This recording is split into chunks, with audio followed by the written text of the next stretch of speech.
dedicated to Eastern and Southern Kentucky. This is WYMT Mountain News This Morning.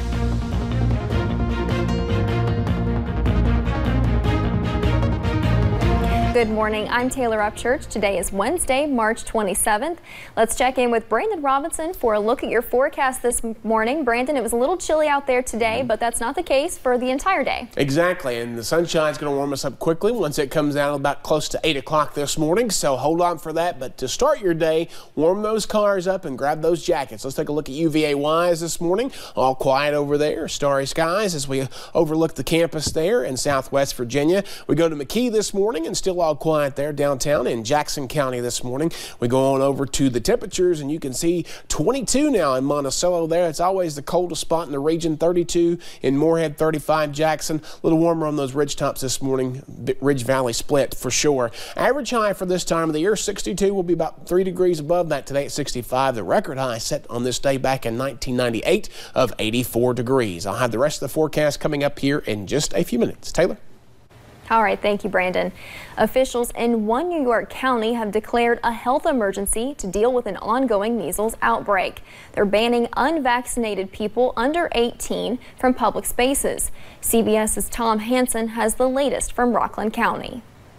Today, health officials in Rockland County have declared a state of emergency to deal with a measles outbreak. This is a public health crisis, and it is time to sound the alarm and take the appropriate action. Anyone under 18 years of age who has not received the MMR vaccine against the disease will be barred from entering public spaces for 30 days or until they receive the vaccination. 153 cases of the highly contagious virus have been reported in Rockland County since October, mostly in an Orthodox Jewish community.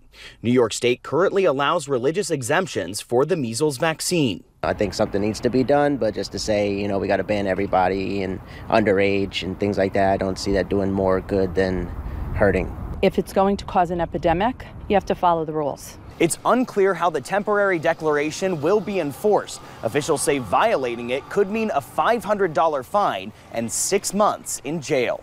There will not be law enforcement or deputy sheriffs asking for your vaccination records. That is ridiculous. However, if you are found to be in violation of this declaration, your case will be referred to the district attorney's office. This year, the CDC has reported 314 measles cases in 15 states. Symptoms include a fever, cough, runny nose, rash, or even deafness or death. Health officials stress the vaccine is highly effective and offers 99% immunity against the disease. Tom Hansen, CBS News, Rockland County, New York.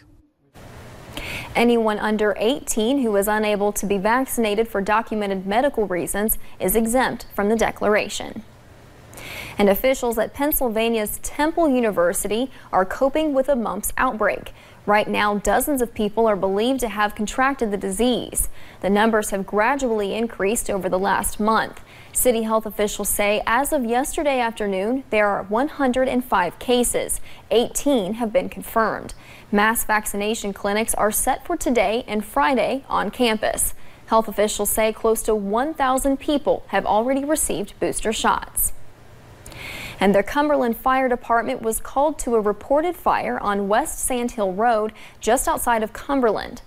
When Cumberland fire units got there, the building was fully engulfed. This fire was on a narrow one-lane road. No one was injured in the fire, and the cause is still under investigation. And after missing for more than 1 month, Jordan Tackett's family is offering a $500 reward for the information on his whereabouts. Tackett was last seen in Floyd County, and WYMT's Marianne Fletcher has his family's emotional plea for help. More than 1 month ago, family members reported Jordan Tackett missing.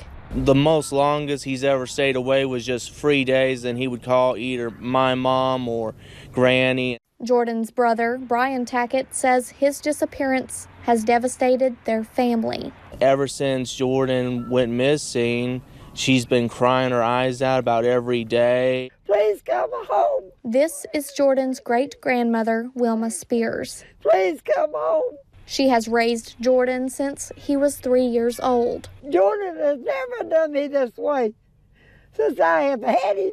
Soon, Jordan will be 27, and with an upcoming birthday, Wilma says she cannot bear the thought of him not being there. You got a birthday coming up. We'd like to celebrate your birthday. Now the family is offering a $500 reward for information leading to Jordan's whereabouts. His brother Brian says he still holds onto hope. I have prayed that God will bring him home safely. But at this point, family members say they are praying for a miracle. If you hear this message, please come home. In Floyd County, Marianne Fletcher, WYMT Mountain News. Jordan Tackett is 26 years old, 5'10", and around 160 pounds with dark brown hair. If you have any information, call Kentucky State Police Post 9 at 606-433-7711. And Fort Knox hopes to inspire young women to enlist in the Army. More than 250 young women from high school junior ROTC programs across the state spent yesterday morning at Fort Knox. Part of their tour was with women serving in leadership roles in the Army. The group also saw a performance by the Army Golden Knights, including one of the 8 women who performed with the team. We are demonstrating that women can be strong, solid, and impactful leaders in the Army. And we hope that will encourage others to join the team like I have. Women make up 18% of the Army. Fort Knox will host more events today and tomorrow. And Lake Cumberland in southern Kentucky continues to fall after reaching historic levels last month. All of that water brought with it a lot of debris down the Cumberland River. The cleanup where a lot of that debris settled has already begun, as those in the boating industry are keeping a close eye on the situation as the summer season draws close. WYMT's Phil Pendleton was able to see the progress as the lake gets back to its normal levels. It has been nearly a month since Lake Cumberland rose to a height that it has never reached before. If you look right back up here and you see this guard shack, the water was all the way up to those windows. J.D. Hamilton manages Lee's Ford Marina. I think, yeah, definitely. I mean, anytime, that something like that goes on, we have concerns that are they going to look down and say, oh gosh, I see all these, all these problems at Cumberland. Yeah, it was up in the building. But others see the lake rising in the winter as possibly a blessing for the summer. And that's kind of why I hope to show you differently today that the lake's in great shape. Virtually no debris on the water, and I think it's going to be a great summer. This is what Waitsboro Landing looked like on March 7th. Now you can see the parking lot and the ramp is visible. The cleanup is well underway with the Memorial Day kickoff to the summer boating season fast approaching. The lake's always fluctuated greatly up and down, and we always expect the spring flood, rain, and the debris all in the lake. All that debris typically settles at Waitsboro near Burnside. As the lake goes down, most will remain on the banks. Personally, I think it was better to get it early in the year like this, because chances are it's not going to come back real high again in late April or May like it has in the past. The U.S. Army Corps of Engineers continues to let water out at Wolf Creek Dam to manage the levels to a more normal summer pool level. On Lake Cumberland in Pulaski County, Phil Pendleton, WYMT Mountain News. The U.S. Army Corps of Engineers released a report yesterday morning that said the lake is about 5 feet above the normal summer pool level. And will there finally be a winner tonight? The Powerball jackpot is a whopping $750 million. That makes it the 4th highest prize the U.S. lottery has ever seen. If you take the cash option, you would go home with about $465.5 million. But with all the ticket buying going on today, that jackpot will likely go up. So, are you feeling lucky? The last time there was a Powerball winner was in the late December. And the Newport Aquarium needs your help to be named one of the best in the United States. The aquarium is listed in first place right now in USA Today's 10 Best list. You can cast your vote for the Newport Aquarium now through April 22nd at 10best.com. The winner will be announced on May 3rd. And it's pronounced Appalachia, not Appalachia.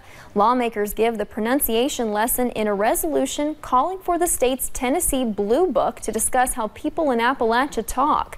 A Senate panel advanced the proposal yesterday. The push by Republican Senator Steve Sutherland says Appalachian people are often misrepresented and misunderstood by their society, and their dialect is often disparaged. And now let's send it over to Grant.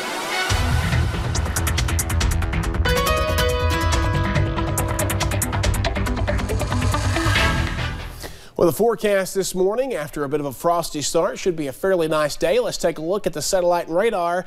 And yes, it's working. It's just not seeing anything this morning, not even cloud cover as the time goes on by. Little clouds off to our south and east there into parts of southwest Virginia and northeast Tennessee. Temperatures from 22 to about 35 this morning, depending on where you are. Of course, there's a ridge valley split there. The valley is a little cooler than those ridges because warm air rises. We take a look at the state temperatures, and not a whole lot of difference there between Paducah and the Tri-Cities, 30 and 31 respectively, 28 up to the north in Cincinnati. The out-the-door forecast features temperatures climbing into the mid-60s this afternoon with lots of sunshine, so get out there and enjoy this beautiful day. The rest of the forecast on the way here in just a few minutes. Taylor? Thanks for joining Mountain News this morning. More news is on the way.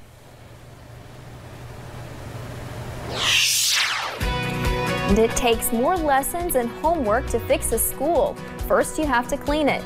We'll show you someone who does just that. And Williamsburg Superintendent Eamon Couch has started a scholarship for students in Clay County. We'll tell you more about it.